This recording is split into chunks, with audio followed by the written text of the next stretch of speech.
Hi. Hi, we're gonna go check the other computer, and Steve's running out there to do it, and then we're gonna get started. I think he started the video for the room. I'm gonna stay out here for 2 minutes, make sure nobody comes. He's gonna stay out there for 2 minutes to start. Okay, we've got Ashley, Brianna, Judy, Stacy. Okay. Who else? Tim Oswald here. Hi, Tim. Awesome, thank you. So at this point, we do have a quorum, All right, The live feed is running. okay? I can see you. Mary Beth, tilt that screen a little bit down. This way? Yes, perfect. Okay, downs. Okay. So, do you want me to give the statement about why we're meeting electronically or virtually, Catherine? I'd be glad to do that. Go ahead. So the Urbandale Community School District is meeting electronically or virtually to ensure public safety due to the COVID-19 pandemic. Okay, I'll let you open the meeting, Catherine. Okay, it's 6:30, so we will call the meeting to order, and Mary Beth can call the roll call. Yes, so we have Downs. Here. Sarah Geiser. Oops, you're muted, but that's okay. Hauser. Here. And do we have Schmitz? We have Anderson, Stacy Anderson? Here. And Ashley Anderson. Here. And Brianna. Yes, and Brianna. Oh, and Mark Smith? Here. So, Yes, I'm here. thank you. So just Schmitz, is that the only one we're missing, is that correct? Yep. Okay. She had a little trouble getting in the last time, had your call. Yes. Okay, thank you. Okay. Yeah, now she's calling. Hello. Thank you. That door's open, so somebody could walk in, so that's okay. It's a Google Hangout. Okay, let me ask one of them to send it to you again. I Okay. think Sarah Schmitz needs her invitation to send. How do you do that? Could you just take it and forward it, or maybe I can do that? Yeah. Can one of you, Mary Beth or I- Steve, Sarah, the link again? I will do that. Okay. Otherwise, you can call her on the phone. She can participate that way. She's on my phone at this point, but I'm going to hang up. Yeah, I know. Yeah, they're going to. I just said it. Okay, so yeah, look on your school email. Bye-bye. Okay. Do we have any communication from the public via the computer in the lobby? We do not. Okay. So we have some information for future meetings, considering the strategic plan update. There's some questions that are answered in there, but at this point, we're not going to address those. Do we have facility updates? Yes, I asked for a couple, so starting with the Homestead update. Some of this stuff I don't claim to know exactly what it means, but I'll read. I had Bill Harder fill out some things. So the earthwork and utility contractors, they completed the water main tap on Prairie Avenue and brought water services into the north side of the site. They've completed the sanitary sewer trap at Prairie Avenue. The next, I also asked for their kind of a 2-week look ahead. They will be working to bring sanitary sewer main into the site, and they will continue to work on storm sewer under the north parking lot. For the concrete contractor, they completed foundation work except for a little bit of a building curb where they had some scaffolding in the way. In a couple weeks, they'll be making the first slab on deck pour in one of those sections. They call it section D. The masonry contractors have completed the storm shelter in Area A, and they've started laying block for Area AB firewall. Structural steel contractor has worked on setting roof joist and edge angle in the Area D. And in the next couple weeks, they'll be installing shear studs at the Area D floor deck. And they also set the hollow core deck at the storm shelter. Framing and drywall contractor, they have installed metal stud sheathing on the south side, and they'll begin doing that on the north side in the next couple of weeks. The mechanical contractor has installed the underground storm sewer in the east one half of Area D, and they'll be installing storm sewers in the west part, half of it in Area D in the next couple of weeks, as well as the underground sanitary sewer in Area D as well. The electrical contractor is working on electrical rough-ins of conduit at the storm shelter, A and B firewall. And they will continue to work on electrical rough-ins where masons are installing the block, and they'll install blackouts and sleeves at Area D slab on deck. Again, not sure what all that means exactly, but the fitness center project, a lot of, we're getting near to completion. The exterior sidewalks have been poured. The final grading is close to complete. The exterior trim and lighting is completed. All doors have been installed. For the interior, all major interior work except the floors are done. The electrical is 90% completed. Plumbing and HVAC are 95% completed. Mechanical is 95% completed. Bathrooms and team rooms are completed. Concession stand casework is being installed. The above ceiling inspection was completed, and now they'll be installing the ceiling in that concession stand area. And the floor installation began today. I think that's the wood floor, and I think the floor in the part where the weights are, there's some turf as well as the rubberized floor. I think that starts possibly the 23rd. For the gym and HVAC project, major mechanical demolition still continues, including the boilers. Duct work over both gyms is 99% completed. So that was actually, they're going to complete that over the summer. So they've got a lot of work done in there. Duct work in the wrestling room is currently being hung, and they're still working on controls for all that entire system. That's ongoing until completion. The entry doors at Webster and the high school entry doors are actually completed. There was a error with the hardware, ordered the wrong color. So they decided to wait until they get the right hardware to complete that at the high school, and also prior to even installing the doors at Webster. But definitely there's been some progress there. I'm not sure if I can answer any questions, but if you have any, I'll certainly write them down and get you a response. Any questions from the board? Steve, I'm just interested in general in what we should have, not that anyone knows, but like what we should have could expect in terms of delays as we get to the final stages of the fitness center project and in the stage of the elementary school project, just in terms of maybe supply chain issues that we might come across. It doesn't sound like we're facing. We've actually only had one subcontractor at the elementary school, and I think that was casework. So that's way down the road.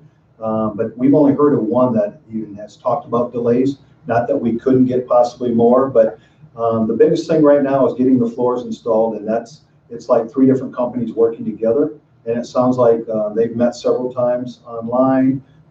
I know this started months and months ago because we had some concern about, again, various installers. And I think they've been working really good together. Should not be any delay there. Of course, sometimes the final walkthrough is where the delays happen because, these contractors are out doing bigger jobs, and sometimes it's hard to get them back.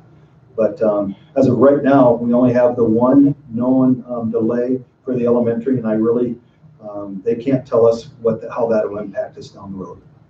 A lot of work still happening. Is there anything that we can do to just make sure that our construction workers right now are safe? I'm worried about anyone right now. The contractors each have their own setups and safety policies and procedures in place. I mean, they take it very serious as well. The fortune is, especially at the elementary school, Homestead, they're really spread out and stuff. So they don't have meetings together anymore. We have virtual meetings as well. So I think they're watching that as well. They had one person they sent home a week ago because he had symptoms. Basically, he didn't feel well, I guess, with the symptoms. But I think they're definitely addressing that and making sure when they do meet that they're not together, or they're, of course, practicing the social distancing. Great, thank you. You're welcome.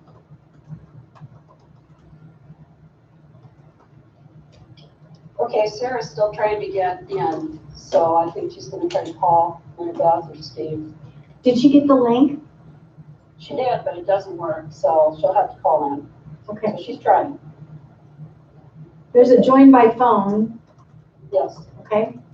so she'll call. Okay, so let's move into the action items. The first action item is 6A, that would be the staff fitness center usage agreement or directive. Anyone have any questions about that? I would applaud Dr. Watson for developing this. It looks like we're a little ahead of the game. May I have a motion to, if there's no discussion, may I have a motion? Mark, I'll move to approve. Who seconded that? Who was second on that, please? Stacy. Okay, thank you. Okay. All in favor, say aye. Aye. Aye. Opposed, same sign. Okay, unanimous, thank you. All right, the next item is a request for a change in the rates of renting the PAC. Any discussion? Mark, I'll move to approve. Okay, thank you. I'll second. Okay, all in favor? Aye. Aye. Aye, same sign. Okay, unanimous, thank you. The item C is the fitness center equipment additional purchase. Do we have any discussion on that before the motion? Okay, if Mark, I'll not, move to approve. thank you. Judy, I'll second. Okay. All in favor? Aye. Aye. Opposed, same sign. Unanimous? Sounds like we got a little participant there. I think it was a yes, though. We usually do. Yeah. Okay, so we are moving on to D then, the resolution to consider continued participation in instructional support program to stick for a public hearing. You have information in your public, or in your packet about that? Oh, you guys are We turn yours down, or I mute yours turned it down. off already. Just turn the volume down.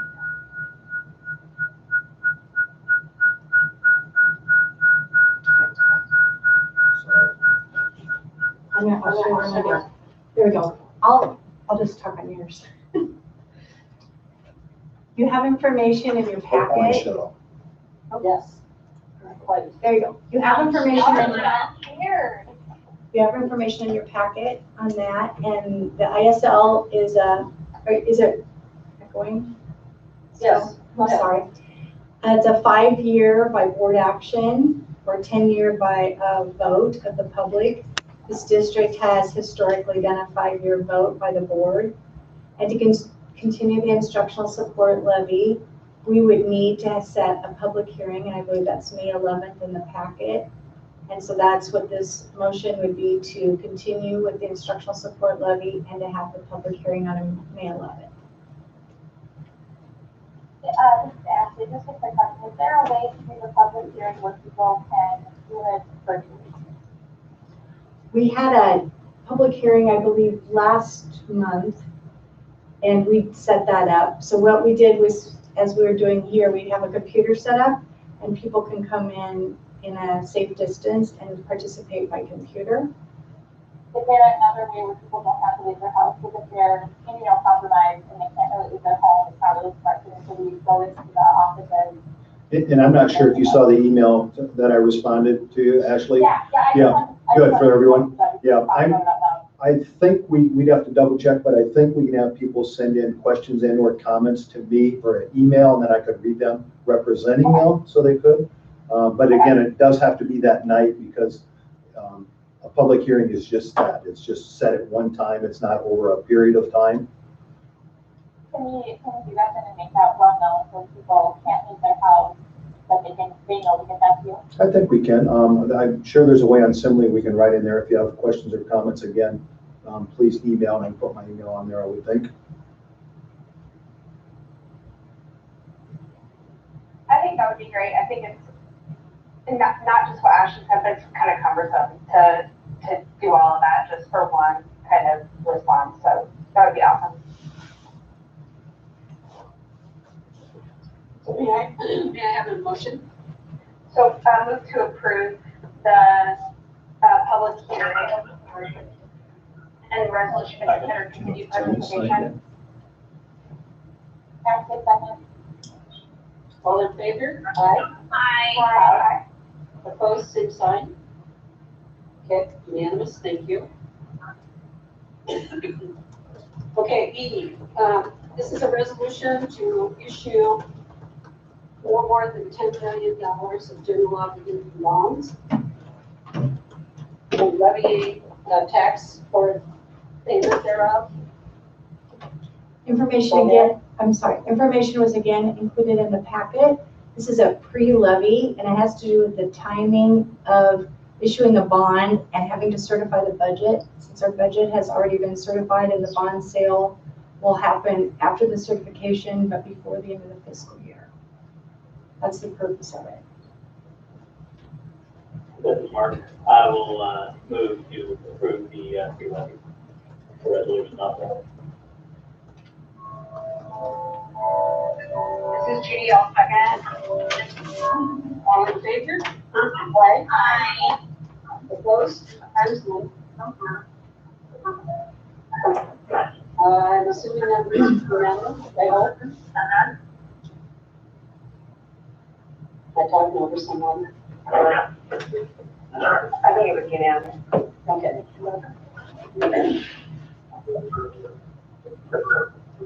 For item, I'm sorry. Everybody still here? Yep. Okay. Good. Okay, so we'll move on to F then, sale of the bonds from today. Tim is on the phone. Yeah, hi, can you hear me okay? Yes. Yeah. All right, and I think you have my 3-page simple presentation in your, available to you on your computers. Yes. We had a very uneventful bond sale, and that's a good thing. Mm-hmm. 4 bidders showed up. And the headline news, to cut to the chase, this is refinancing, and when it's all said and done, you'll save $499,000 over the next 11 budget years. So roughly $50,000 a year. The bids were good at noon. Bids were fine. Really uneventful considering how much the market has gone up and back down over the last month. I'm happy to report that savings is actually a little higher than when we met together in person here, whatever it was, a month and a half or 2 months ago. So the winning bids from BOK Financial Securities, that's Bank of Oklahoma. It's their brokerage firm at an interest rate of 183. Then you can see other bidders there, Robert Baird at 186, Gay Davidson at 189, and Northland at a 2.07. So fairly consistent and kind of right in line with each other. The second page then is what I call the sources and uses. just call your attention to a couple of items. You're paying off the old bonds, $5,655,000. A little bit of interest that'll have to be paid. There are bond expenses, and they total $99,102. See that? And so the total uses of funds are $5,760,000, and that's made up of a bond sale amount of $5,640,000 and a original issue premium of $120,000. At the end of the day, when you load all the fees in, the total interest cost is at 1.95%. So I always like the first numbers below 2. And then the last page is just the savings presentation, the old bond schedule laid next to the new bond schedule, and then the surplus. And so the very far right column and the very bottom of that, you'll see the number 33.96%. So the refinancing will result in a reduction in the remaining interest cost on that bond of 34%. And that's after fees, so that's net to the district. And to remind you, this is a debt service fund, so there's no cash that accrues to the district per se. It's savings just flows through to lower the tax rate, which then we will fill in when we sell the rest of the bonds, in future years. Anybody have any questions?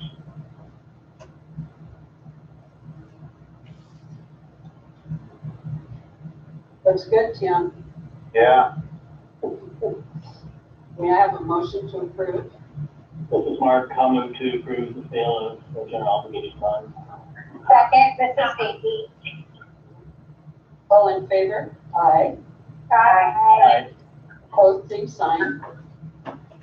Okay, that would be unanimous. Thanks, Tim. Thank you very much. Yep, bye-bye. Bye. Excuse me. Okay, now we'll move on to item G, approving the Walmart rate for the district insurance for the next academic year. Again, those documents were included. Mary Beth, a little bit. Yeah, those documents were included in the board packet. Those were the initial rates we got, and those were also the final rates. I was able to update that before the board packet went out. You can see that the district is spending $177,000 out of the self-insurance reserves to buy down part of the rate. The other 4.3% was accomplished through plan design changes, minor plan design changes, and I think those have been highlighted for you as well. Mark Becker would have discussed this a little bit at his presentation in January. Questions? So basically, we had a little bit of an increase, but we did not pass that on necessarily for our constituents. That's correct. Okay. I don't know. Yeah, given the circumstances of this current pandemic and the year we're in, I doubt if that will be true going forward, but while we're able to do that, I think it's a good thing to do for our employees. Okay. Any other discussion? This is Judy. I move to approve. Mark, second. All in favor? Aye. Aye. Opposed, same sign. Okay, that would be unanimous. Thank you. Okay, now we're going to move on to the flex spending plan for the next academic year. I should stay here. Yep. Again, those documents were included in the packet, and I've explained why those are dated 2019, because that's when it started. That typically has a 5-year renewal, and there's no changes in the plan to speak of. It's just simply restating, updating the document as we're required to do every 5 years.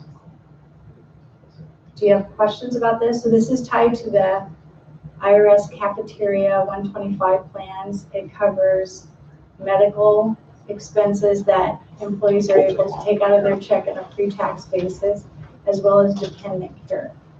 We allow a $500 carry forward every year, as the IRS has allowed some, employers to do. We chose to do that. I think that's helped our employees. Questions? Yeah, carry plan. Second, This is Judy, I'll second. all in favor? Aye. Opposed, same sign. Okay, unanimous, good work, thank you. Okay, now we go on to the COVID-19 updates and recommended actions. I don't know, Steve, do you want to Sure. talk a little bit Yeah. about the policy? First of all, let's take a moment and recognize the nutrition services employees for all their efforts in implementing the grab-and-go meals. Kind of an update there. We've averaged 575 student meals per day. We've had many days over 600 that they're serving, so that's pretty exciting. So again, the employees in that area are Kathy Conklin, the Director of Nutrition Services, Stephanie Alsop, Taylor Lawson, Samantha Phillips, Suleiman Atadij, Admira Dolich, and Sandra Washington. So that's pretty exciting. And another note, I think I had maybe informed the board maybe in an email, but maybe not. Hard to keep track all the time what goes out, but we did provide just over 1,000 Chromebooks to families, students and their families to use here, and it started today. I haven't heard any feedback either way, but our teachers have been working very hard the last couple of weeks, ensuring that they have some activities and resources available to kids. So that's pretty exciting as well. So the first item on there is one of our attorneys, Allers and Cooney, sent out in a client alert of potential short-term or temporary policy. It's actually written through December 21st of next year. Basically, I think it's just making the board, allowing you to be more lenient in some of the things that you're working on because of the emergency nature of this. So I don't know if you had a chance to read through it. There's a lot of it is things that are covered in our types of leaves, and even some of those, the rules like behind FMLA have shifted a little bit. So it's, again, as they said, it could likely change as we continue through this process, but I did check with Daniel Hainfield, and she verified that it's updated and everything should be accurate.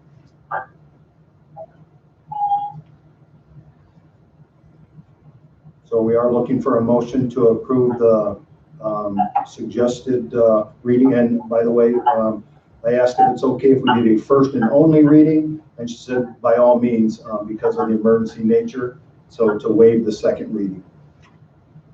Steve, can I just ask a quick question? This is Brianna. Sure.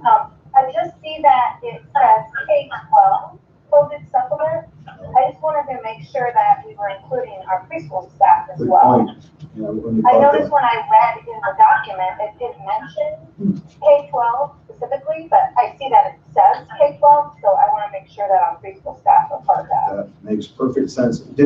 I'm sorry, did you say it was mentioned something in there? Or I didn't see it in Okay. the body of the document. Okay, I just good. see that it's labeled K-12. gotcha. Thank you. Yeah, pre-K through 12, exactly. Good call. Thanks. Thank you. Thank you. Yeah, then I'll make a motion to approve. This is Stevie, I'll second. Okay, all in favor? Aye. Aye. Opposed, same sign. Okay, that is unanimous. So the next one is, again, a resolution that I believe this one came from ISB, yep, thank you. Have to keep them all straight. So much like our last time when we had the first, I guess I call it the first closure, this is the second closure. The difference is here, and if you notice, I'll refer to the agenda, not only to make it easier for the board to read, but also for our public. You know, there's a lot of legal jargon in there, and it's also, I noticed, probably jumps around a little bit. So it's not that we'll have to necessarily go through the individuals. Under 6.1.2, you'll notice the resolution, there's 4 different topics. Those 4 items are listed in here. Again, they are the continuation to pay certified and classified staff, and they're in their own little, I don't know if you call it a paragraph, but their own whereas. The continual learning option is in here.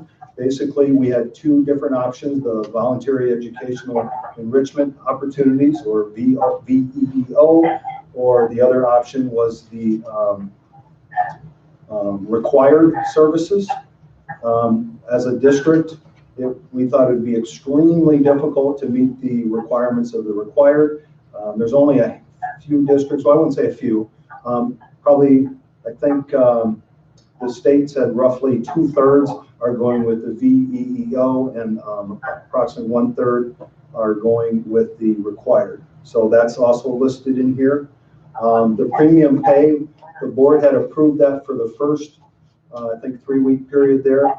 There's a little bit of a different definition. Our custodians are actually asking to come back to work, and we think we can keep them separated and not around other people. So basically, the one suggestion or recommendation that's in here is kind of modifying that language, in that the people, because the premium pay is for time and a half, and again, when we first started this conversation, the premium pay, we were referring to as hazard pay, because like our food and nutrition people, they are out there meeting with other people, putting their health at risk because they're among the public.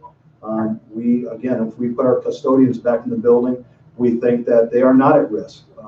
We can get going on cleaning those facilities and buildings, and we won't put the employees at risk. So we would make sure that they're not together. We would make sure they practice social distancing if they ever have to go near each other.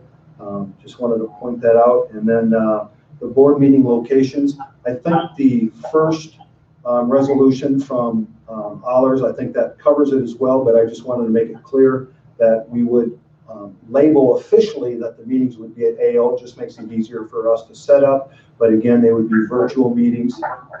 Had talked to President Hauser about it a week ago, and just wanted to make sure we had board approval to move those there. So all of those 4 items, can't remember if there's anything else major in there, but I think those are the most important things, I think, to our employees.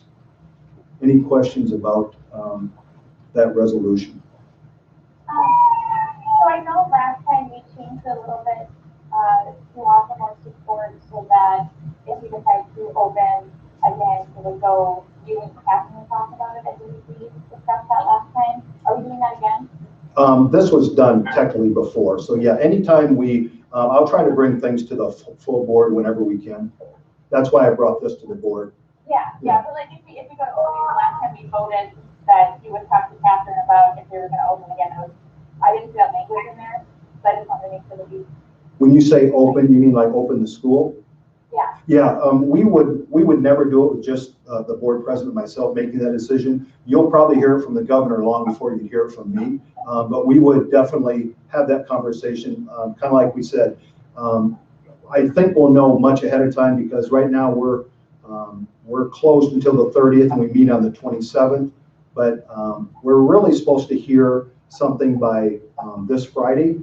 The governor has stated several times that she would notify schools 2 weeks in advance, and this Friday would be 2 weeks prior to the 30th. So the thinking is it's highly unlikely that we are coming back, but that'd be great if we could. If we knew it was still healthy to do that. But naturally, to answer your question, yes, if we needed to make an emergency call, I would give the board president, and then of course we notify the rest of the board. I didn't see it in this, I just want to make sure that. Yeah. Once again, I just reiterate, we continue to support you, and I just want to Thanks. feel like all of your members. Appreciate that. No, all good, I appreciate it. Well, today was, honestly, I'm so grateful that, again, now we've got kids back and doing some, some form of learning, and teachers back involved with their kids. I think that'll help reduce some anxiety out there, and just. It helped me getting that curriculum from traffic this morning. I mean, that was really helpful, and it was exciting. Awesome. I think it's going to be a really positive thing. Well, That's amazing. hopefully we'll learn and grow from it, I'm hoping, Kind of flying this plane as we build it, though. And the fact that they included, at least ours, I mean, they included the social and emotional activity first. Okay. And to, with Charlie and where we're at, that's the most important thing, is handling this well. And so I just kudos to the Webster preschool staff they really handled that really well. And you should see that on all of them. We started with a template to make sure that everything was covered, so.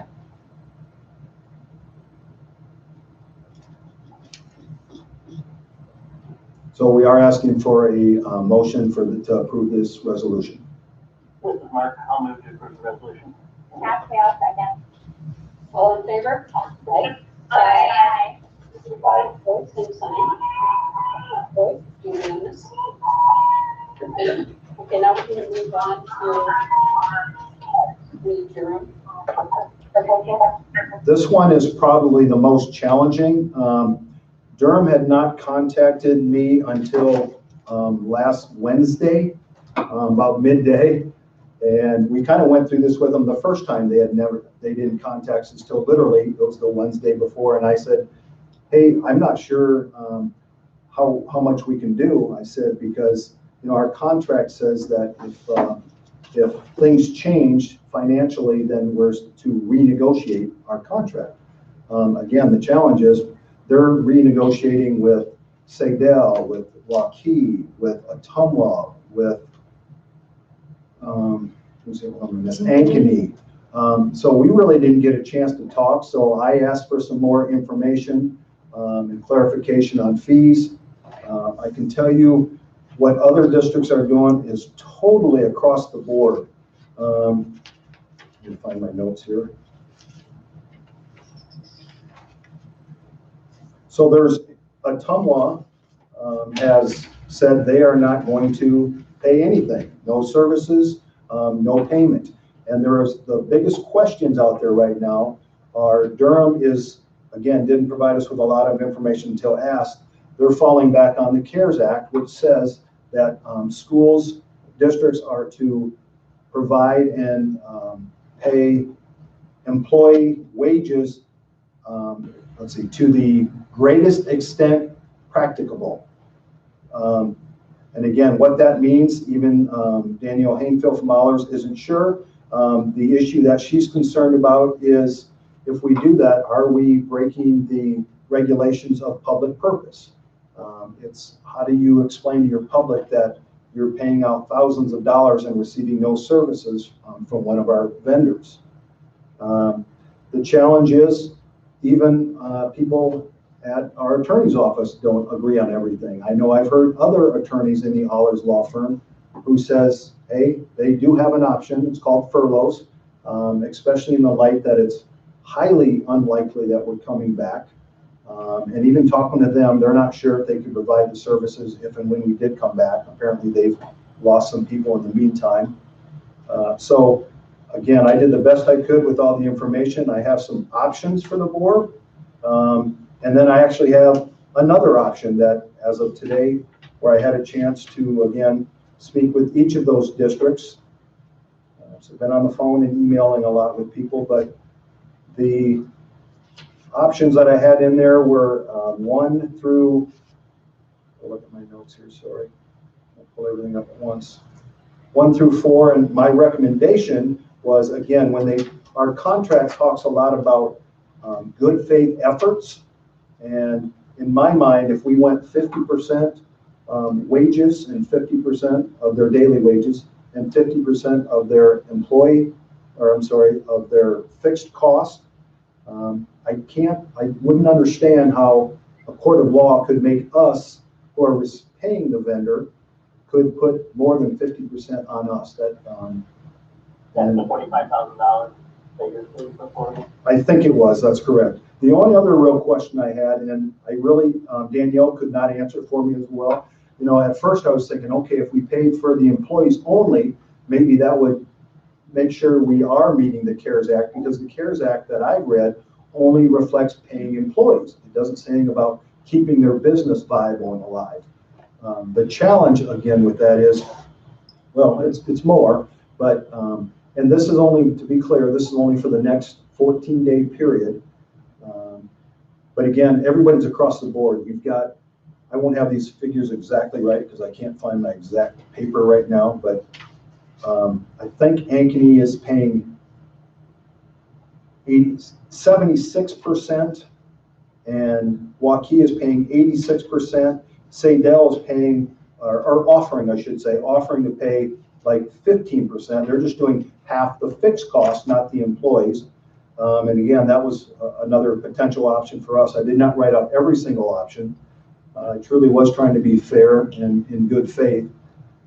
But the other thing, and I'm probably getting ahead of myself a little bit, but again, I've got so many notes here, was one of the options that I had in working with Danielle was, if we found out, let's say this Friday, we found out that the governor was closing our schools. There's a note in there, or a whereas, or however it's written in the memorandum, of that if we find out that the school is closed, then we will cease paying at this point until the board, if they want to take another look at it. The challenge, of course, here is we really didn't get a chance to sit down with anyone. I've talked to them on the phone a couple of times, but again, they didn't make any additional proposals from Durham. But the fourth option that's not listed on there is we could table it and wait until we can have that renegotiation with them. Because again, we've had conversations, but I sure wouldn't call it negotiations. As I told them, I would not enter into that. Since the two biggest questions are legal interpretations, I said I would not try to even attempt to do renegotiations without an attorney sitting there with me. So again, I'm sorry it's muddy, but it was a really quick turnaround to get all this put together to start with. And again, there's no consistency from district to district. I just felt the 50-50 of all their daily was a good faith effort to be fair with them. This is Mark. I think there's still, obviously this is a fluid environment, and I would encourage us to try to keep options open going forward. Obviously, we like to support our third-party vendors through this tough time, but we also have to be fiscally responsible with the resources that we still have. So I guess what I would say to the rest of the board members is let's try to keep options open moving forward as we learn more information in the coming weeks.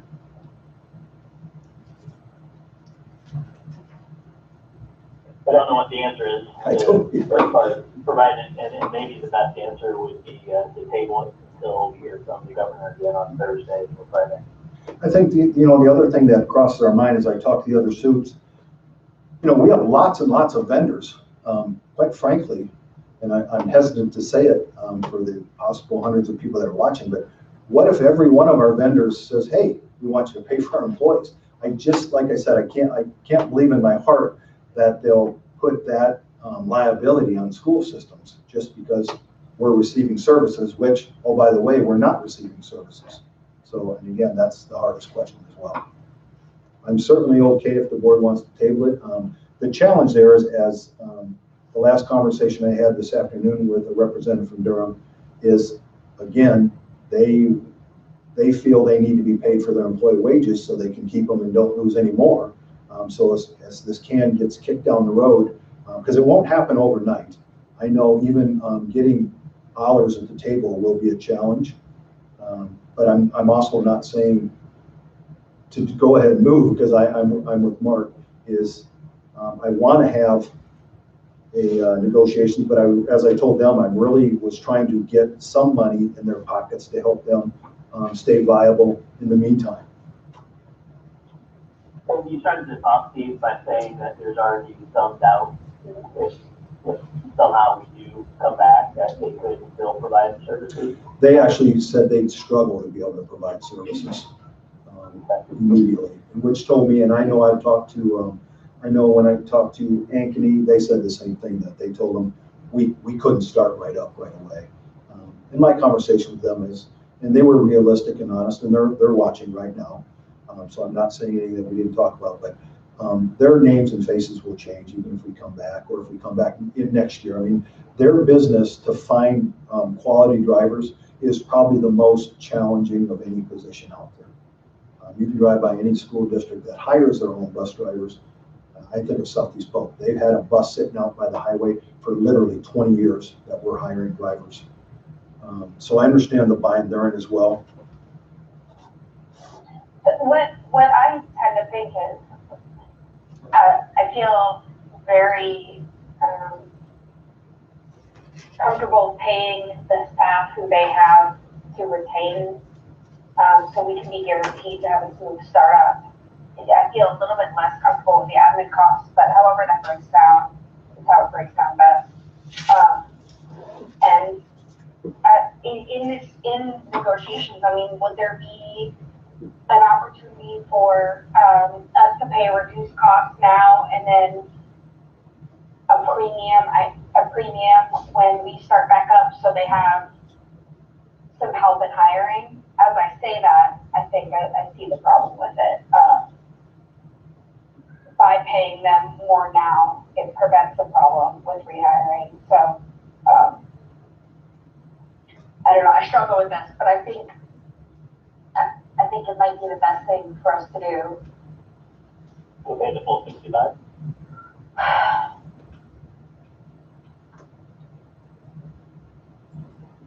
Is that where you're at, Judy?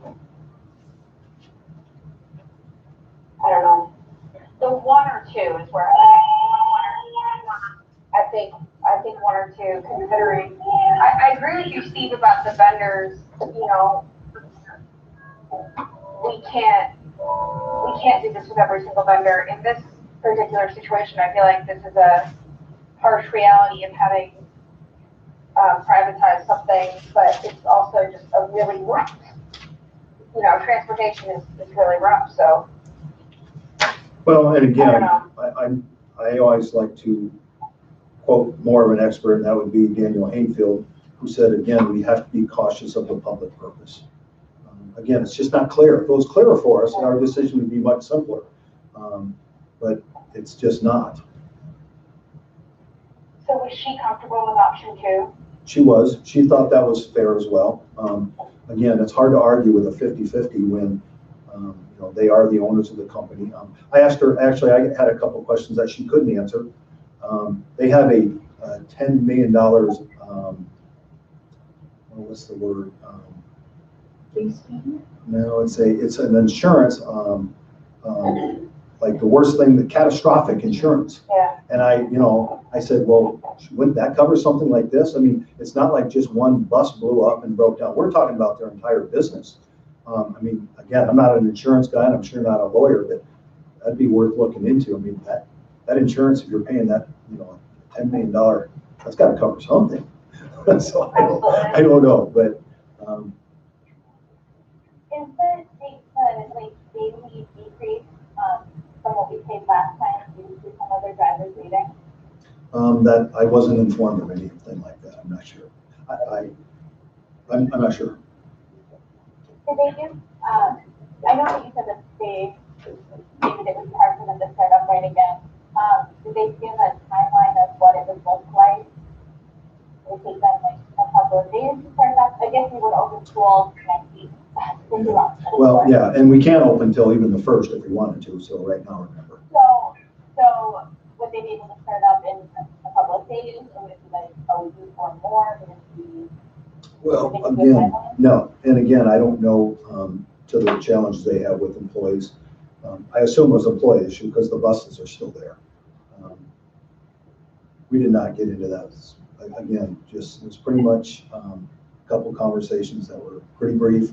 And again, I know they're busy with other districts as well. And it was just a quick, again, you're just talking when the packet, of course, that's why I couldn't get it out until waiting for attorney then feedback on Friday. That stuff just doesn't happen overnight, so. So if I understand this correctly, this gives you permission essentially to go up to the 45,000 on option 2, or is it automatically awarding that amount to them? Is this a negotiation? It is not. It's not a negotiation. It's technically, and that's what I mentioned to them today. I said, in my mind, I see it as making an offer. If they choose to decline because they want to negotiate, that's a possibility. Again, every district is doing their own thing, and again, I was just trying to do something fair. So no, if we do make that offer, I have the options that I provided, which I could also always put together a new one. But I have those in the packet for signature, and we would offer it to them. If they turn it down, then naturally, then we start renegotiations. But no, it is a cut and dried at this point for these 14 days. Okay, so it's limited to 14 days. Correct. They do, as you said, have this catastrophic insurance, which I understand they would rather not touch because then their premiums will go up. But I do think they do have some responsibility there, as do we all, in dealing with this eventuality. So I guess I'd like more information on what they're willing to do to apply for what is essentially an act of nature or whatever. I would also like to be fair. I know that it's very difficult. I was working here when this was privatized. This is a cost we pay. So, I have some ambivalence about it. I'm okay for this 2 weeks, but I really do think that the company itself also bears some responsibility to avail themselves of the opportunities that they have, paid for insurance-wise. Yeah, I agree. I feel good about paying wages. I feel less good about administrative costs, and I think all three, Catherine, Judy, and Mark have made excellent points, especially with us and our own business to run and maintaining a sense of fiscal responsibility in this time. Stacey, I would tend to agree with Mark. I think it's really tough, and I don't know that we can dictate where money goes, obviously. And so it's more about coming up with that dollar figure that we're comfortable with, and while it represents the wages to us, that company is going to use it for administrative expenses and otherwise. I follow along that same line with you, Stacey. I would probably be comfortable with it. They are more than just a vendor for us. They are an extension of our schools with the drivers. And so I can see my way comfortable supporting paying of the amount of wages. Actually, I would agree. I'm comfortable with option number 1. Ashley, can you say that? Oh, sorry, I think I'm being weird. I said I'm comfortable with option number 1, just paying for the wages, even if realistically it's not that I can't guarantee to go completely the way it is, but I'm comfortable with it. What do you think about number 2?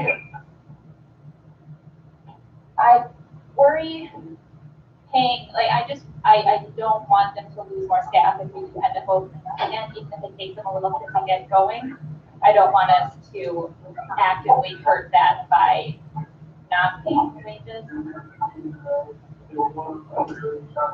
The other challenge, remember, is Didn't Mark recommend waiting until, the tabling it until Thursday? That we have to address it, Mark, or not?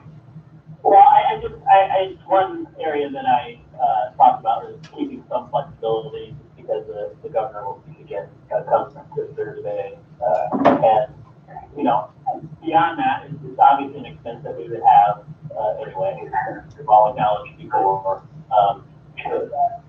And so I think that still maintains a little bit of flexibility because we're just talking about the 2 weeks before wages, and then we see kind of what comes after that. So I'm a little bit reluctant to totally table the entire issue. We would certainly debate a little bit, depending on how everybody else feels. I would always make the motion on number 1 for the 55,000. I do have just one additional comment to say. Remember, since they're in the metro of, it's not, is it Adel, or so there's a small school district, then there's us, then there's Ankeny, then there's Waukee. Remember, their employees, if they're short, just because we happen to pay it all doesn't mean we're going to get all those drivers. We understand that. The shortage to the other districts are still going to be the shortage. And there's no guarantee that our routes are going to be filled. And then again, I just have to remind you, because I know it's a very strong concern for Ollers, was the public purpose. That's why, again, I think I came up with the happy, what I consider the happy medium. I guess I don't get that public purpose. I mean, obviously, I know they know what they're talking about, but the public purpose of school district money is to, like, keep the, I feel like our intent more important than, like, If you're paying talking, one of our vendors. well, there's, but there's the key. You said a Yeah, vendor who's not providing a service. That's the problem. If they were providing a service, you have no problem. They are not providing a service. That's the question. Yeah, and I guess this is Brianna, and I think where I'm struggling with this is that if they can't even provide the service, if we do get up and running. So that really gives me some caution to say, oh, even if we're gonna pay them everything, they still can't guarantee that they're gonna have enough drivers for all of our students. I have a deep concern with that. I also Brianna's concern. I'm hesitant to move forward. You guys support the second option?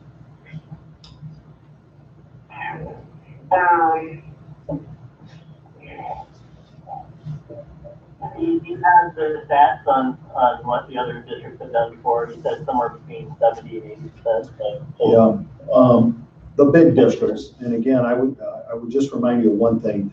Waukee and Ankeny both have hundreds of new kids every year, new money. We're in a little bit different situation than they are. You know, we do not receive dollar for dollar on transportation, just to be clear. It's not like when we say, hey, we had the money there. Our plan, when we figured out last time, that was one of the things that was most frustrating. We signed a 3-year agreement and it was 800 and some thousand. Well, we've already paid that much before this year.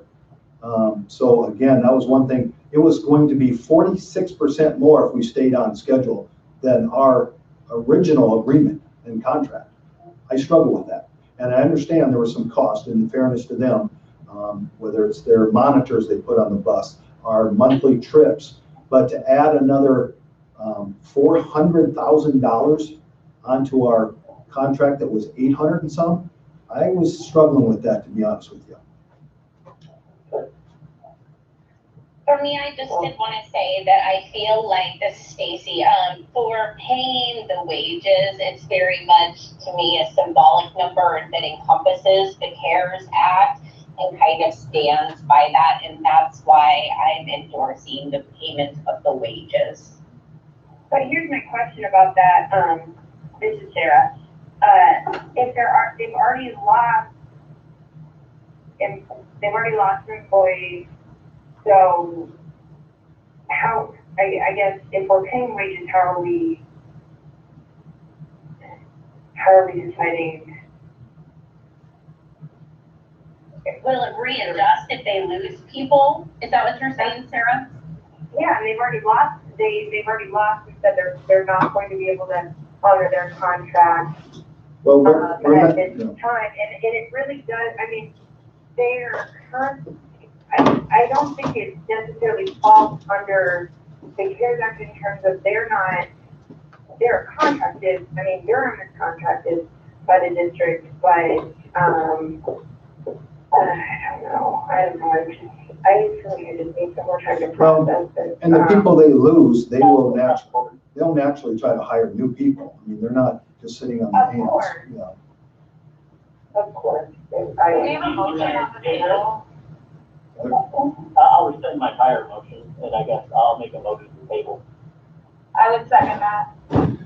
Can I have you add that, if the time is right, that I go ahead and contact Allers? You know, we want to move ahead as soon as possible to negotiate something with them. Could you add that, Mark, to your? Sure, I can add, I understand where you're going with that. I'll move to table, the current, transportation request for payment, subject to, continuing to explore the, issue with, our attorneys and within the contractual rights of the parties. Second. Who made the second? Judy, was that you second?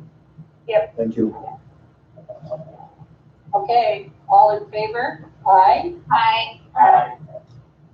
Opposed, same sign.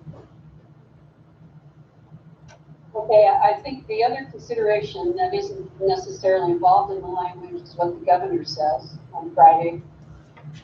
That will definitely come into play, I think, Catherine. Good point. The other issue that I could bring up is we do have this that we can facilitate if we actually need to have an emergency meeting before 2 weeks from tonight. We do have this technology available that we would be able to do that, and most of us are home anyway. So that is an alternative. Thank you. No, thank you. Okay, so. Internet.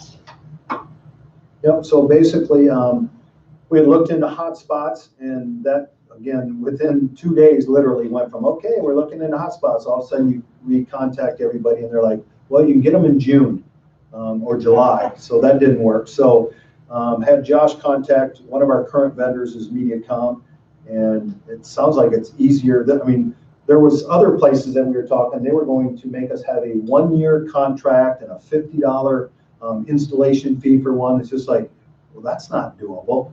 And then MediaCom said, well, since you're a current customer of ours, we can do it for $9.95 a month, no installation.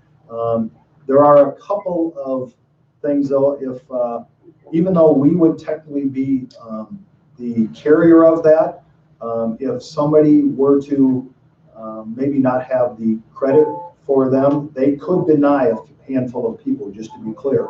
But this seemed like the best option. We could have it for 2 months or 3 months. We could stop at any point, and at that point, the families could choose to take over the payment themselves, or they could be canceled.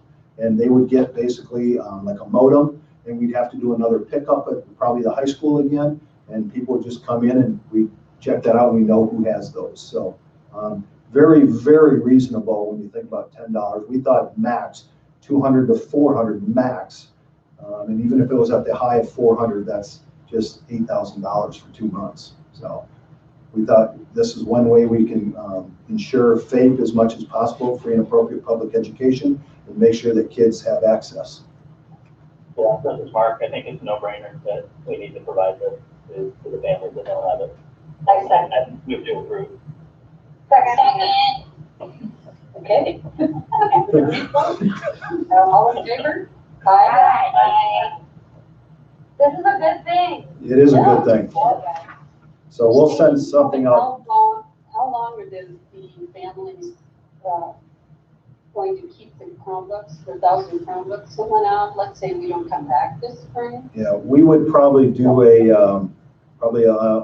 haven't really talked about this totally, because that's one of the challenges. We've been doing lots and lots of contingency plans, but yet we're finding it's really draining to do things and then turn around and have to do it again.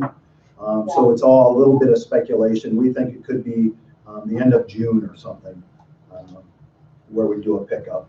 Or we said another option, because it's not decided, we could just wait till the fall, till they come back, and then knowing that they wouldn't have them in the classrooms for the first 2 to 3 weeks. So that's the negative of that. But we thought it's not all bad to let kids have that as a resource over summer, even if we're not providing, resources for them. So a couple options there. Okay.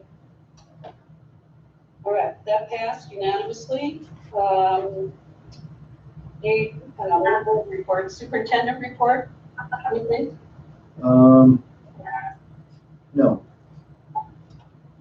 Okay, may I have a motion to bring forward the consent agenda? Okay, Second. Do we have, any discussion or questions? Through, let's see. Through item 10.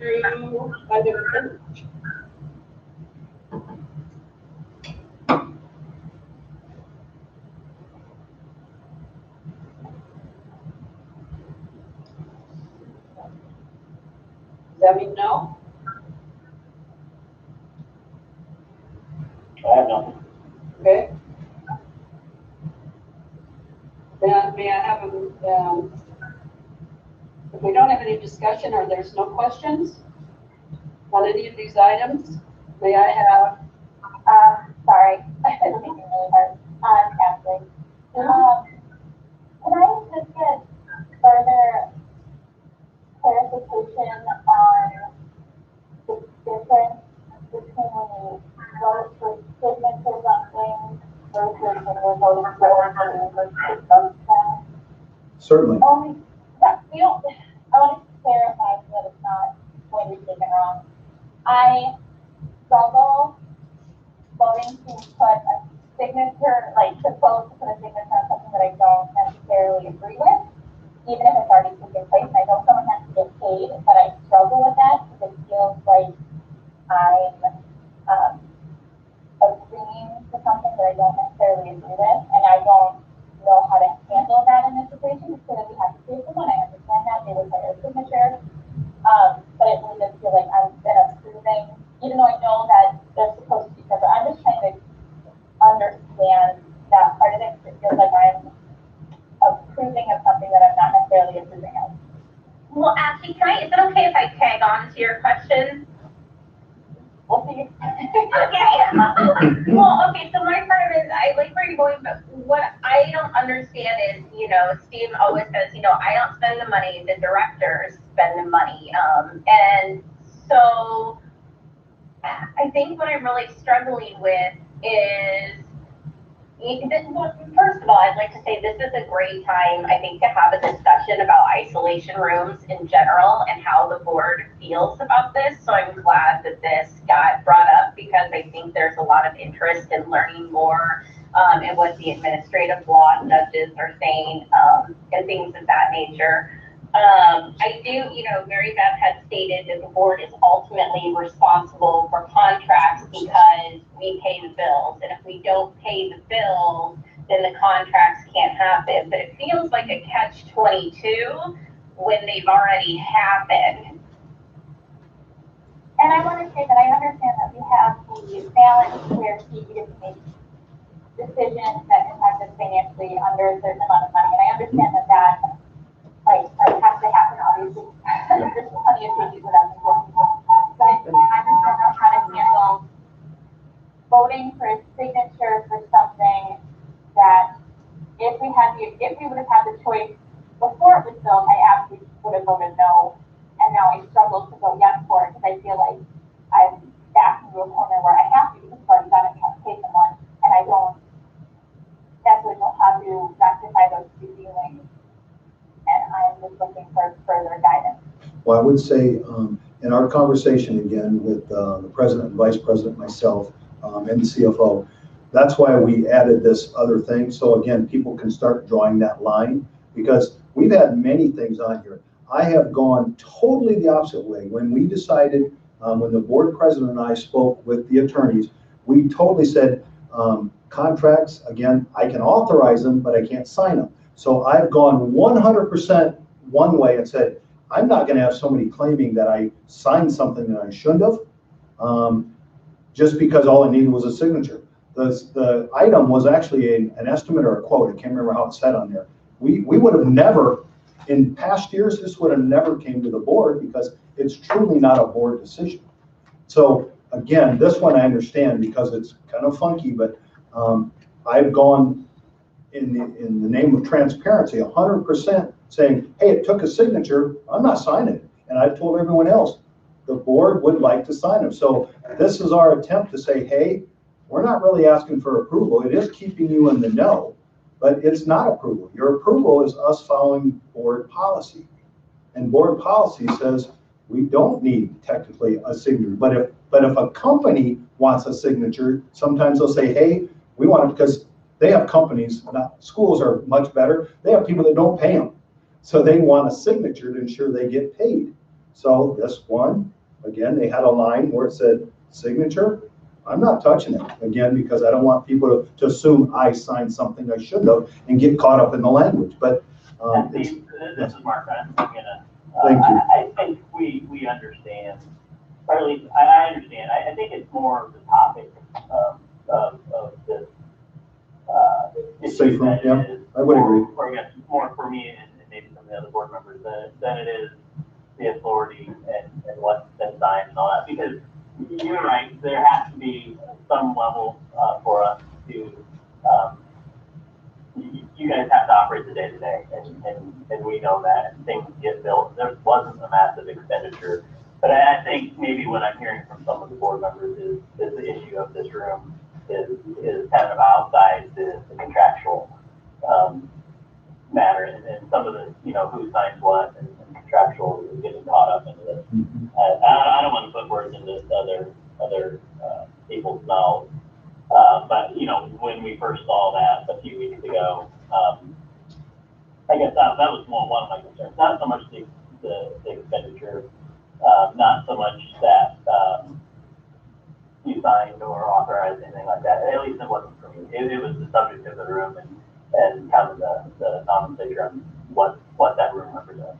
But I just, I want to make sure we're focusing on the right topic here. Yeah. Everybody gets their questions answered. I think there's probably been a lot of questions about this room to you, and you've been dealing with that. And, it isn't a large expense, but we have to get through this issue. And I think one other thing to add, so in the work session part, we chose to put it because it's after that, but Shauna Eichelman is here, and we also have school attorney from Allers, Catherine Beacon, who's going to get on and speak of what the board can know and what they can't know on these things. So again, I figured that's a part of the work session, because that's what this ties in as well. Last time the board was asking for information that I didn't have and can't have, and nor can the board. So we thought, here's a chance to educate. She'll educate a little bit about the room as well. Not this particular case or incident per se, but why do we even have those rooms?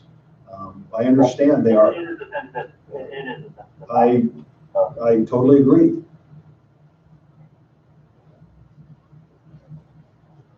So I didn't mean to cut you off there, and so. No, you're totally fine. I'm mostly wondering, it's hard to vote on it now, knowing that within the next 20 minutes, we're gonna talk more about it. I don't necessarily want to push it off, but I'm personally struggling voting yes on this, even though I know it needs to be paid for, and I don't have, it's not the money that's the problem, it's the room itself, and I understand that probably should be out of my purview. I'm struggling because we don't have the thing until 20 minutes from now. Yeah, and that's where I come down is I don't know that this day-to-day and this kind of expenditure is necessarily within our purview. I mean, we're more, we can talk about it from a policy perspective later, and, how to address this going forward. And from the actual expenditure, I guess, I'm with you there and am on board with paying the contractor and approving it. So that's where I sit. I feel as though I have to be a no vote just because I feel as though it is a sensitive topic and our backs are against the wall. And again, it's very much a symbolic no vote for me, and that's just where I come from. I can understand that. I'm probably in the same boat, not because I don't think we should pay someone who did work. I absolutely think we should pay someone who did work, but it's the Agreed. thing that we're building that we already built that is the problem for me. And maybe after we go into closed session and we talk about or whatever we're doing later, I'll understand further. But as right now, I can't make those two things match with plan. Sure. but I guess I'm also coming from the perspective that I don't know that I can my opinion for something that I don't know about. And we have hired the administration has put in the people to go forward with certain policies and construction. So I certainly respect your safety position, but as far as the authority and expenditures, I think it's something that I totally understand and respect that. I just think that makes a lot of sense. It's more just, I can't personally, the board's gonna vote, the board's gonna vote, I just, you know. Okay, where's that for the Catherine? when you get to a motion, Mary Beth would like a roll call vote. I'm not sure who's still here. I think, okay, they're back. Good. Motion, please. To be clear, we're just voting to pay the bill, correct? We're voting on all the consent. You're on all the consent agenda though, I think, is that correct? Can we separate, these from the rest of the, We'll have agenda and then we can set the vote? Yeah, we'll have to, correct? Yes. I mean, if Perfect. Okay, so we have, let's vote, not a roll call vote. We're gonna pull this item out. And Charlie gets to vote. You need a motion for that? What? You need a motion to separate the Consent agenda, is that you can take that as a precedent, pull G out. Okay, so I'm pulling out, sorry, I've got two devices, one of them's dead. So I'm pulling, this is Sarah, just real quick though, the other day, Steve, but like, I do think it was a bit confusing, and I'm all for paying the bill, but, it was a bit confusing at our last meeting, and understanding that the room, like I just was very unclear that it had been done when we left merger in the meeting. We did leave, but we hung up the phone. And Sarah, I wasn't aware that it was done. I know you weren't, and we discussed that. It just, I think it would have cleared up like some of our discussion. Well, and truly, again, another example, it would be helpful to get those questions ahead of time until at the board meeting, and then we can get responses to people. I don't mean to be rude at all, but that's what we keep saying. We get these packets out, usually on Thursdays. We want to be able to answer your questions, and if I'm the only one sitting, especially now with a virtual meeting, if I'm the only one here, it's hard to answer all your, questions. Okay. Well, I don't think there would be any reason, like to be rude to me because I didn't have any questions. Oh no, I'm not trying to be rude. But no, well, you said I'm not trying to be rude, so I just want to be clear that you and I didn't have a difference Okay. on this matter. I just was saying, like, kind of, I'm not speaking for the board, but I think there was just some misunderstanding that, like, I think everyone felt like they were voting on whether or not, or tabling it to gather more information, believing that they might have more of an opportunity to make what they felt was like in what they considered to be like an ethical decision. And I just think I think when we separate going forward, it'll be helpful because really it just was confusing. That's all I'm trying to say. I agree. That it was a bit confusing in how we were able to absorb the decision we were making, I guess.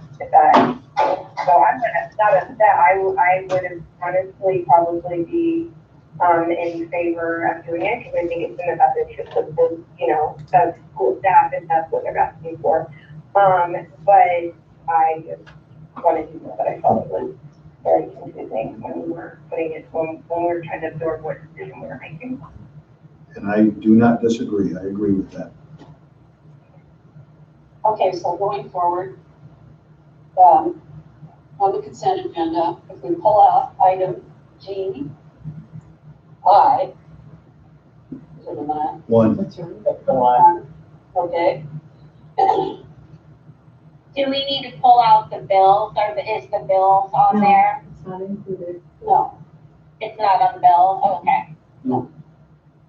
Okay, so all in favor of, okay, the consent agenda with the exception of G1, say aye. Aye. Opposed, same sign. Okay, so that would be unanimous. Now, if we continue to G1, Steve, am I to understand that Shauna and the attorney are here? Shauna is physically here and the attorney is waiting until we call her.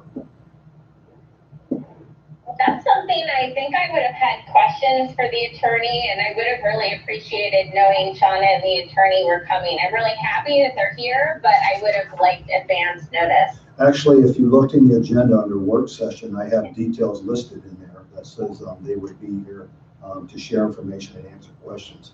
Not sure what else you wanted me to do. It's on the agenda. Oh, put it under the item of discussion, but thank you.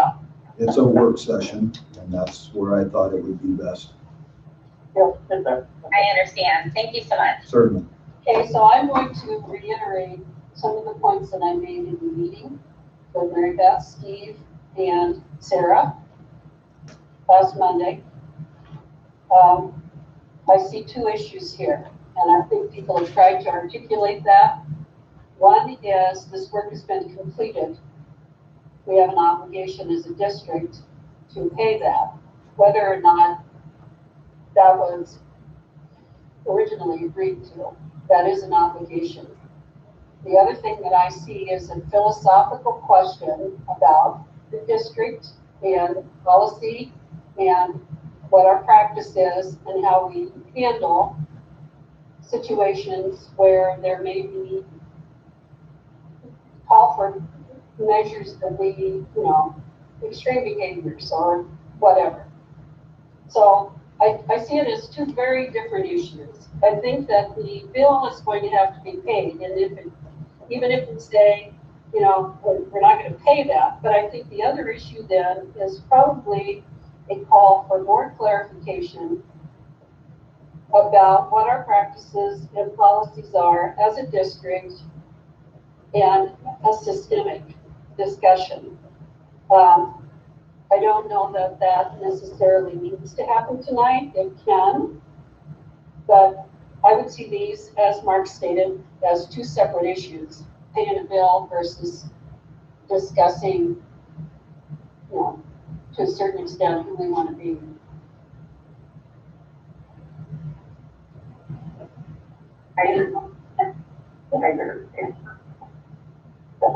They are definitely two different issues.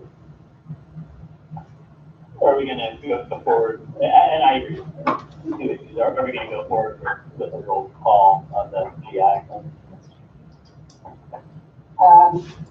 Could I? Is that where you want to go? Yes. Or do you want a motion? Okay. Yes. Do we have to have a motion? I don't think so, under consent, we just pulled it out for separate vote. All right.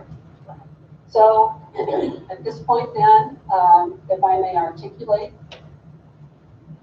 at this point, we vote is yes or no, aye or no, or actually the signature who essentially paid the bill.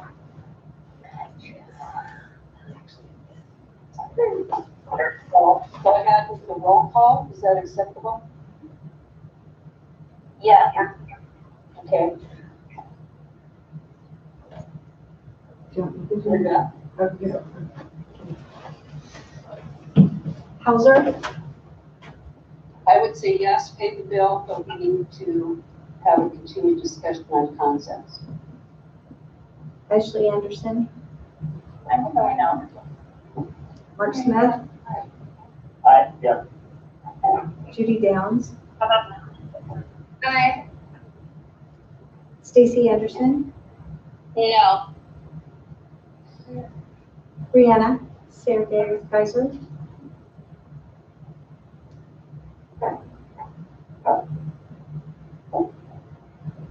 Brianna, Sarah Geiser. Sorry, I didn't hear that. That's okay. Would you repeat your vote? Yes, aye. Thank you. And Sarah Schmitz?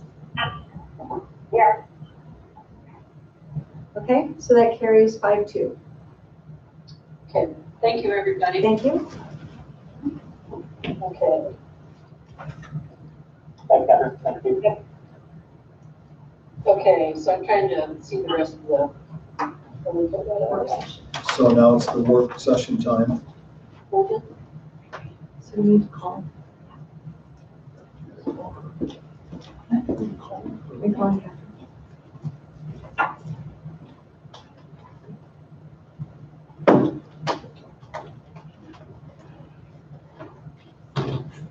Everybody. Donna? Hello. Hi. How are you? Hey, Shauna. Hi.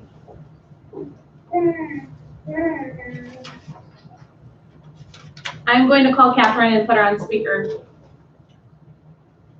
Hello. Hi, Catherine and Shauna. I'm gonna have to turn off the board meeting in order to be available. Okay. As long as I don't have Yep. anything going on. Sure, that's fine. I just put you on speaker. Okay. I don't know if they want to necessarily look at me. They can look at you. We like to look at the person who's talking. Oh, well, let me just slam up a little bit.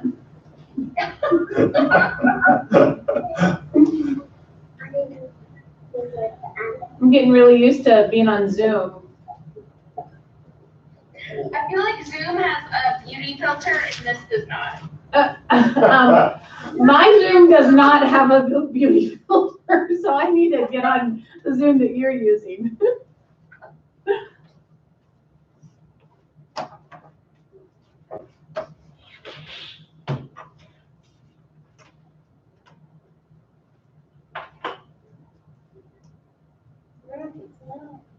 That's really nice beauty that wants to head, Charlie. Hi. He's so cute. Okay, you go back up there. Right, Catherine, can you hear me? Yeah. Okay. And ask them. Can you guys hear Catherine? This is Catherine Bacon from the Allers Law Firm. Yep, good here. Okay. All right, everybody can hear you. Hey, excellent. Where would you like us to begin? Steve, do you want to lead this? Again, just maybe talk a little bit about the philosophies behind maybe the safe room. Maybe again in general speaking language with IEPs, what board members can be told and what they cannot be. Just kind of make it a learning. Again, it's a work session, so we try to learn something. So just help the board understand possibly why certain decisions might be made and what they can and cannot share. Sure. Kind of broad. And I very much appreciate the opportunity to speak with the board. I will share some information and then pause and make sure if anyone has questions, we address those.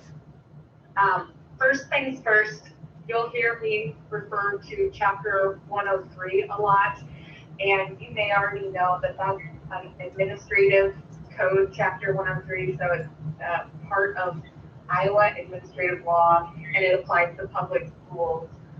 It is an all children statute, which means it applies to general education and special education students. So non-disabled students, kids with 504s or IEPs, TAG students, at-risk students, title students, it applies to everyone. There are a lot of specifics to Chapter 103, and I can go into more detail as needed, but the overview is, it is what is called a self-executing rule, meaning it applies regardless of what a smaller group may may decide. So it is part of Iowa administrative code. And it grants some authority and it prohibits some action on the part of school districts. And just like many other laws, local bodies, be it a school board or an IEP team, can do more to the benefit of like an individual student, but not take away from what's already in Chapter 103. So there's already a lot of considerations in Chapter 103. That's kind of the takeaway from that. I would also just add that Chapter 103 applies to restraint as well as seclusion, and it defines seclusion in the term of whether or not a student's egress is blocked. So that doesn't necessarily mean there is a room involved. Sometimes mats are used to block egress. Sometimes a child might independently choose to enter a seclusion room area to de-escalate. And if an adult is sitting in a chair in the doorway while the child is in the room de-escalating, that still would count as a seclusion, even though the door is open and the child voluntarily went into that room. So just to give you an idea, there's a lot of scenarios that might apply. So it would be very challenging for me to talk in specifics. I recall your superintendent asking me to go in a little bit about what the board can and can't know about IEPs. And just as a reminder, Chapter 103 that addresses restraint and seclusion applies to all students, whether or not they have an IEP. But with respect to those kids that do have IEPs, as with any other decision involving their individualized education program, members of that IEP team are responsible for determining how to meet those students' needs. There's kind of two. I've got a whistle giving me feedback. Sorry, it's 3 o'clock. Okay, thank you. All right, so there's 2 main factors I will. It's almost done. Okay. It's just 8 of them. Crazy.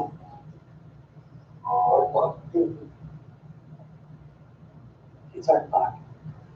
Okay, go ahead. Okay, thank you. 2 main factors I'd like the board to be aware of when discussing services for a special education student. The first is the student has a right to confidentiality, and that's the FERPA law you're probably familiar with. Specific student matters raise confidentiality issues, and it's generally not appropriate for any type of open session discussion. Even if the student's name isn't used, if a member of the community would know by reference age or grade or classroom, it would just be inappropriate to disclose information about that child. The second issue is on the district's protection. School board members are also charged with acting in the interest of the district, and the district has members on each individual IEP team to determine student need. It is inappropriate and unlawful for a school board to unilaterally change or overrule an IEP team decision. I don't think that's the intention of boards when they just want information.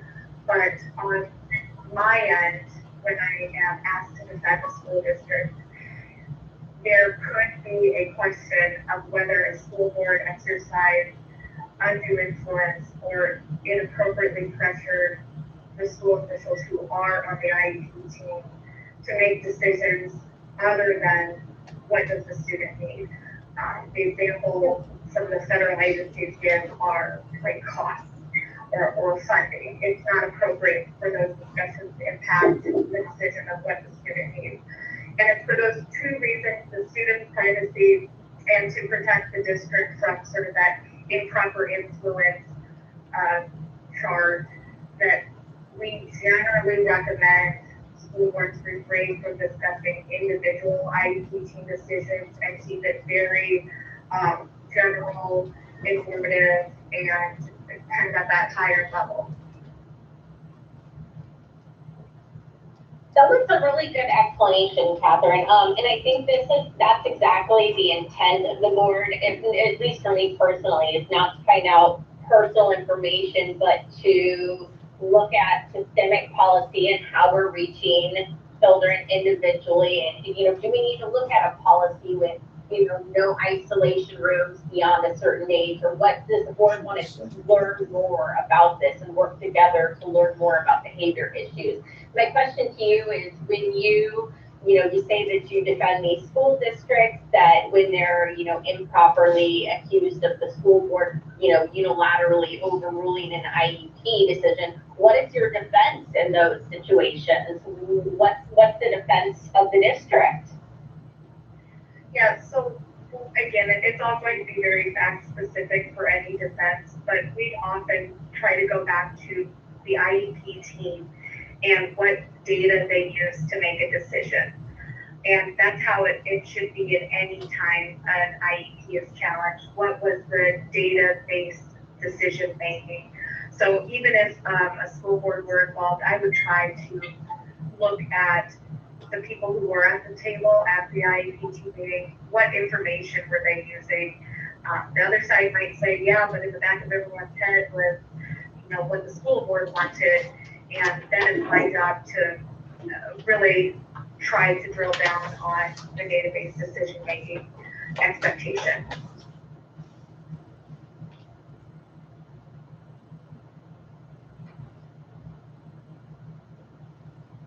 So I have a question, because you made a comment about, could the board say, no, we're not using those rooms?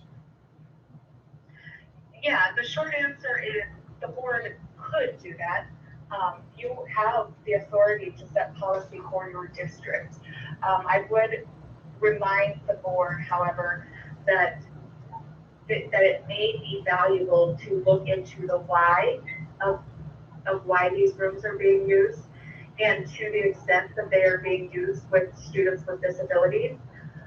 In my experience as a special education attorney, most of the time the seclusion room is used, it is not done for the purpose of punishment.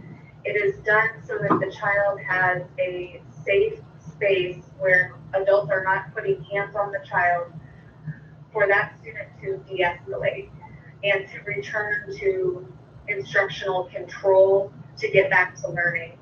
For some of the students I work with, they may be escalated to the point of physically assaulting staff or self-harm.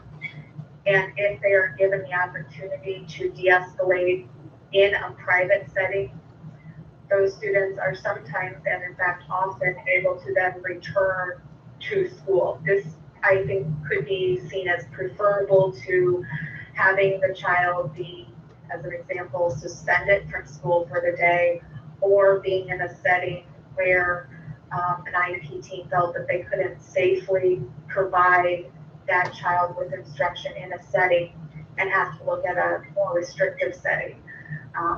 There's just a lot of factors that I would encourage the board to consider. Thank you. I have a question, and this may be for you, Shauna. One of the things I'm not sure who the best person suited to answer this is. Sure. One of the concerns I had when I sort of envisioned an isolation room within a classroom is, the trauma that's induced on the general education kids, as well, and wondering, can they hear the sounds of the child banging and screaming inside, the closet area we put them in? Is that something that they can hear? You know what I mean? Is that traumatic for them to, I just feel like, it sounds like it's a safety issue, but I worry the message that the gen ed population would receive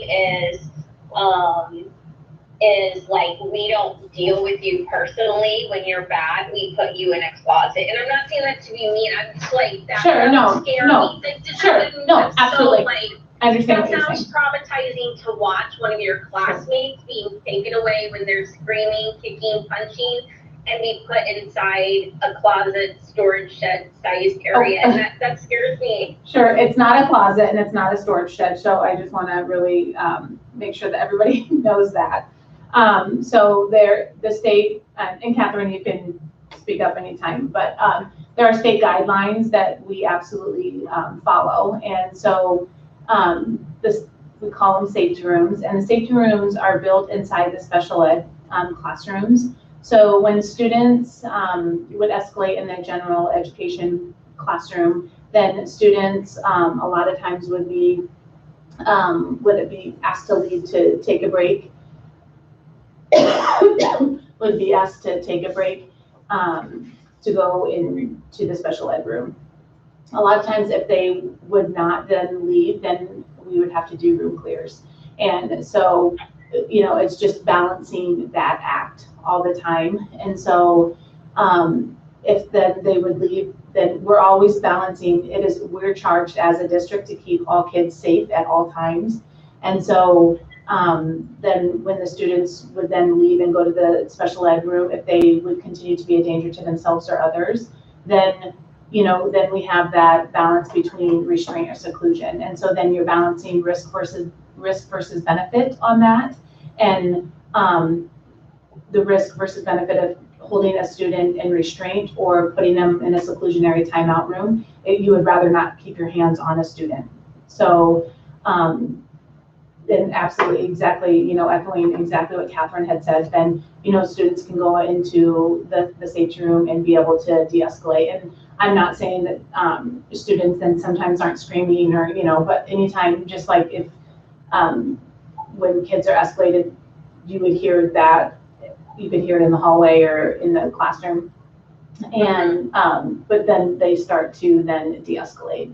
And so then also, then that's also, our students are receiving specially designed instruction by their behavior teacher, and then are then learning skills on top of that. So exactly, I think Catherine had said, not Catherine, our attorney, but Catherine Hauser had also said then, you know, this correlation with the instruction, then they're learning skills on how to then, hopefully when they become escalated, they're learning these skills along with their teacher to then hopefully learn how to de-escalate. So then they're not always using restraint and seclusion, you know, when they become escalated.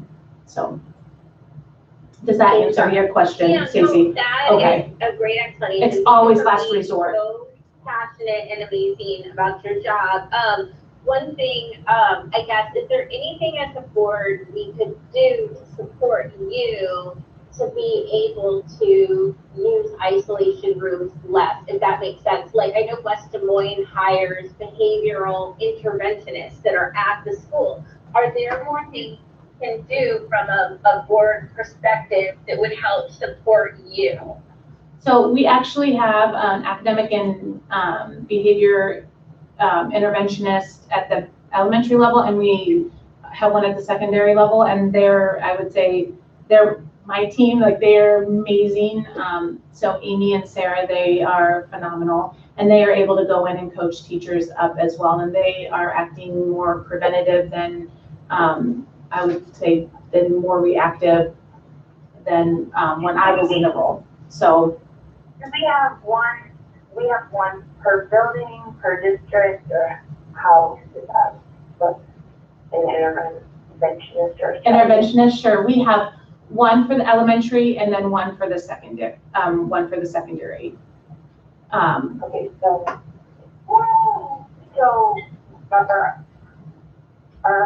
are our special education numbers increasing at the elementary level? They are,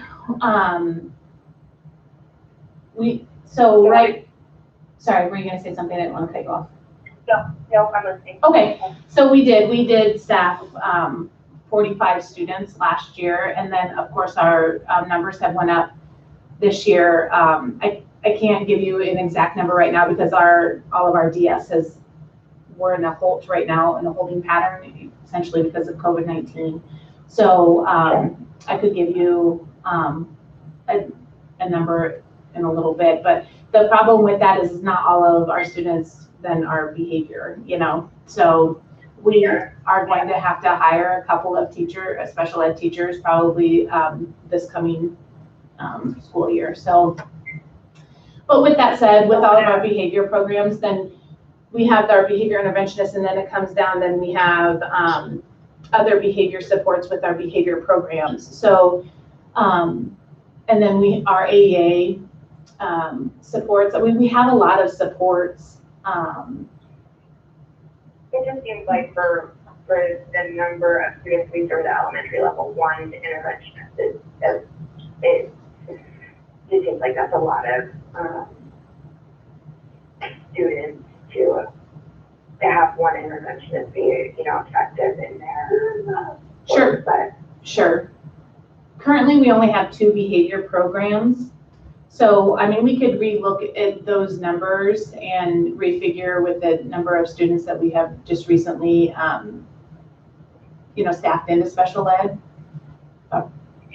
We absolutely could look into that. I mean, the way it sounds at Valley and West Des Moines is that they could have one or more people in every school, is how it sounded to me. Do you feel like, Shauna, that would be something that would work for us, or is it overkill? I think right now that's overkill, and I'm kind of I don't want to spend money just to spend money, and one of my goals is to reduce the deficit. And so just to plug people in, people are not going to solve the problem. Intense instruction will solve the problem. But an interventionist would help with the deficit because it would essentially, the goal would be to keep kids out of special education, correct? Well, kids would essentially help the deficit because they would give us money, but we're essentially what we really need is, we can definitely look at. Go ahead. What'd you say? But then we don't have that. So I mean, I understand what you're saying, but it's. So what we can do, and I can look at that. What we really need to do is, the beautiful thing about being able to add all of our, last year we added all of our special ed PLCs, and we're collaborating, and we're getting better every single year with that. And so we're, looking at our data and we're moving forward. And so I think just continuing to move forward and being able to see, looking at our data and being able to see where we need to move.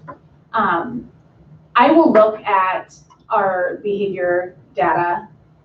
We made huge growth in our behavior data last year. And what that is that is our support from our behavior interventionists. And we have strong behavior teachers last year, and we have new behavior teachers this year. So I think it's just continuing to grow, and I will take a look at it though, and I will let you guys know. I really appreciate the support. So, but I will definitely take a look at it. I am a firm believer that a person will not change the problem. Strong instruction will, but I do believe that, if an interventionist would come along and they could help coach the teachers up in providing that instruction. So I will definitely take a look at that and see if that's what we would need. Do you guys have any other questions for Catherine while I have her on the phone? I don't think so. Okay. All right, Catherine, I appreciate you calling in. Yes, of course. Everyone have a nice night. Thank you. Thanks. All right. Goodbye. Bye. Do you guys have any other questions for me? I really appreciate you taking the time to do this. And I think a continuing discussion on how things, what we're doing as far as interventions and programming, I think would be to continue to have updates, because many of the people with kids in school have questions that parents and other people bring up to them within the community, and I think having people be as informed as possible on what is really going on is very positive. And I'm sorry I interrupted Brianna.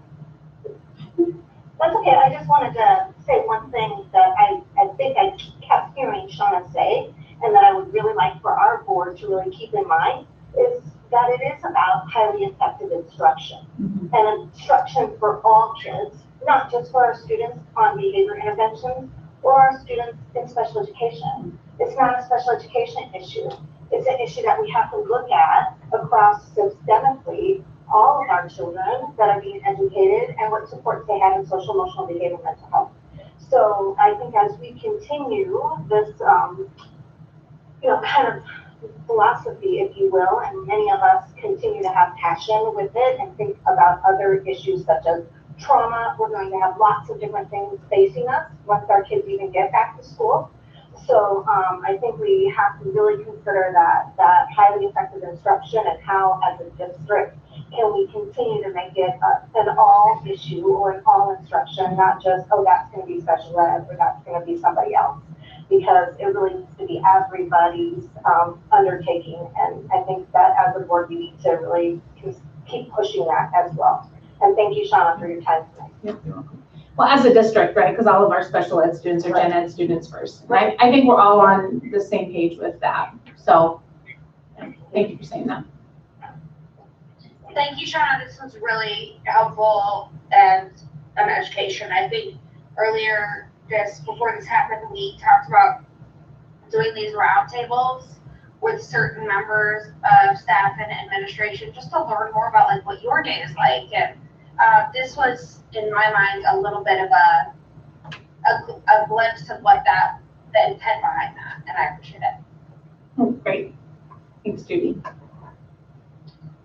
Okay. Awesome. Thanks, Shauna. All right, you're welcome. You guys have a good night. You too. Okay, friends, do we have any more discussion of other matters? I'm taking that as Shayla saying no. Yeah, you think we're done, meeting's over. That's a second, right? Yes, that was a second. Mark, adjourn? Yeah, I move to adjourn. Somebody second? Second. David. All in favor? Aye. Aye. Aye. All safe sign. Okay, let's safe everybody. Bye-bye.